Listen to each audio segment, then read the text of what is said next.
School life মানে আজকে half কালকে মাপ পরশু বাপরে বাপ।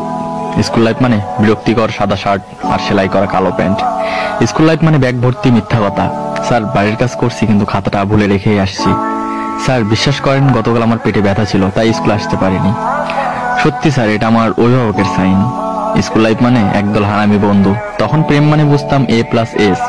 আর এই কাহিনী আমার হারামি বন্ধুরা শুনলে আমার অবস্থা শেষ।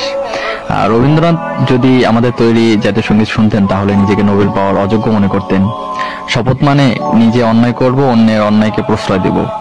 স্যারদের নিকনেম গুলো শুনলে হয়তো তারা তখনই চাকরি ছেড়ে চলে যেতেন। আমার এক একটা বন্ধু ছিল ক্লাস ফাঁকি দেওয়ার উপর PhD করা। নিজেকে অনেক বড় সন্ত্রাস মনে করতাম যখন আমি স্কুলে না আসা সত্ত্বেও আমার হাজিরা অন্য কেউ দিয়ে দিত। স্যারও আমাকে মারছে।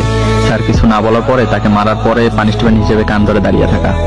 স্কুল লাইফ মানে নিজের ইচ্ছের বাইরে ঘন্টার পর ঘন্টা ক্লাসরুমে বসে থাকা। তখন প্রতিটা শুক্রবারকে ঈদ মনে হতো আর এখন প্রতিটা দিনকে শুক্রবার মনে হয়, কিন্তু আগের মতো সেই ফিলিংসটা আসে না।